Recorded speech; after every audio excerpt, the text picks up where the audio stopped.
Hi everyone. Today we're going to talk about perfectionism and perfection and imperfection, I guess. So you can see I'm testing out, on theme, not because I'm being lazy, but because I'm seeking perfection in a more uh backwards sort of inside out manner. I'm not using a microphone and I've got my laptop just on the table, and so yeah, let's see how it goes. Embodying the thing, embodying the imperfection or imperfection, whatever. So, um, before we talk about perfectionism, here's a song about perfectionism. Ooh, oh, it's out of key. Should I tune? Probably, actually.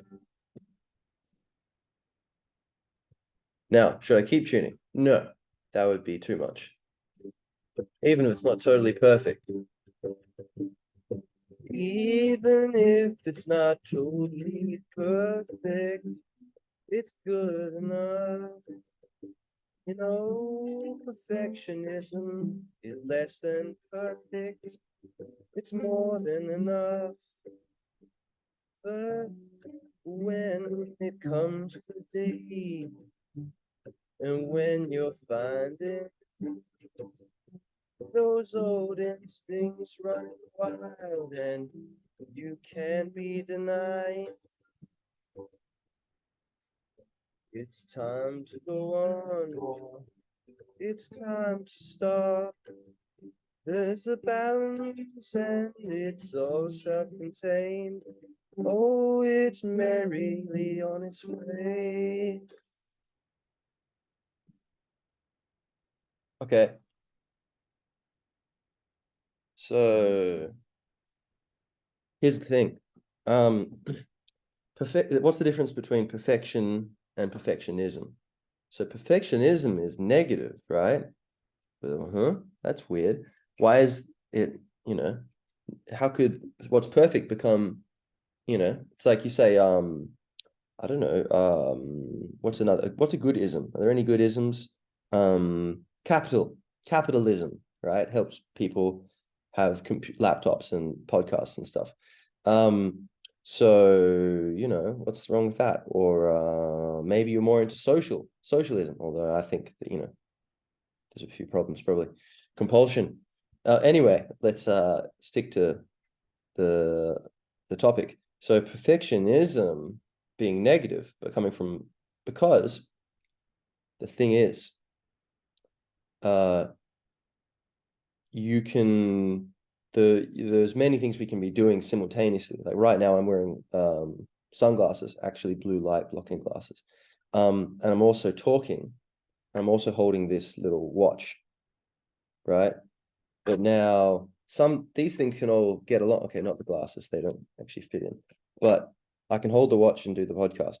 But say there's no problem. But then if I was like trying to, cook some food and hold the watch, then that would be interfering.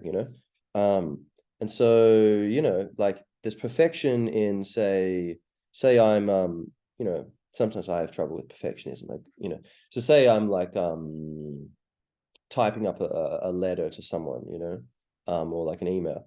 And then I'm trying to make it look really good. But then maybe I've got some other things to do that day. And then I won't be able to squeeze it in if I take too much time on this letter. And so I can get the letter really, really perfect. But it becomes perfectionism when I think maybe when the benefit from each extra investment of time and energy is sacrificing more benefit from some other project that is I'm going to be working on later, you know. So if you look at your life as a whole, and all the good you want to do and be and have or whatever experience and express in your life, there's an opportunity cost because we're mortal. And so yeah, if you give more time to one thing, then you're taking away from something else. So I would say perfection would be where you give a balanced amount of time to things. And then perfectionism is where you're kind of lying to yourself. You're allowing yourself to scratch that satisfying itch of the instincts for excellence, but with something where, you know, it's that's enough, you know, you should move on to something else.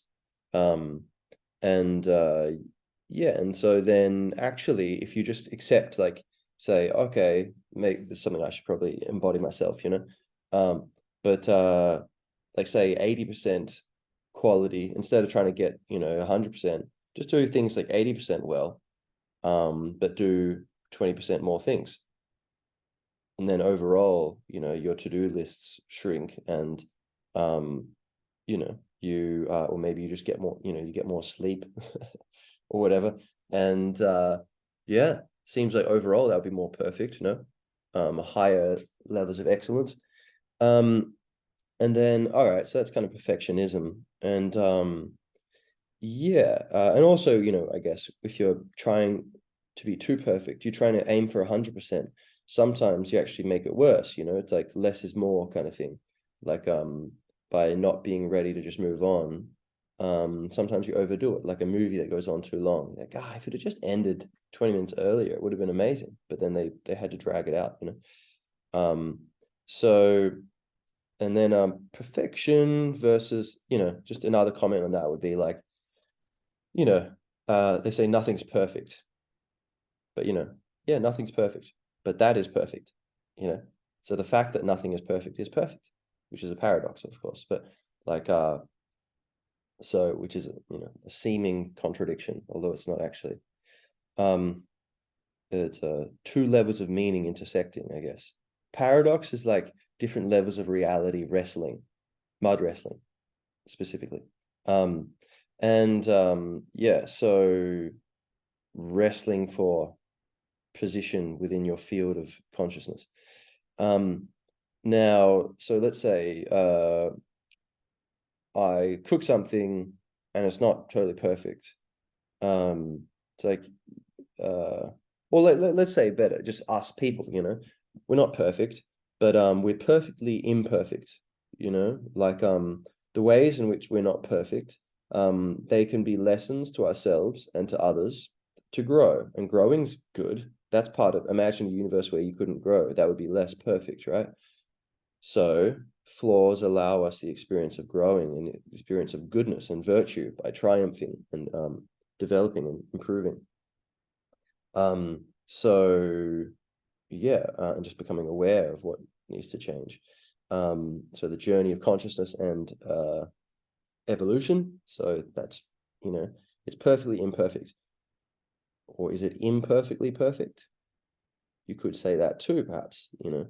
Um, but yeah, and so I think you know, on an ultimate level, whatever we're doing, we should always do our best with things.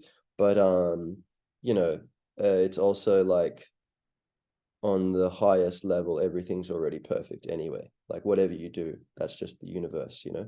The universe is pretty good. I mean, who's going to complain about the universe? It's going to be the universe complaining about itself from inside, right?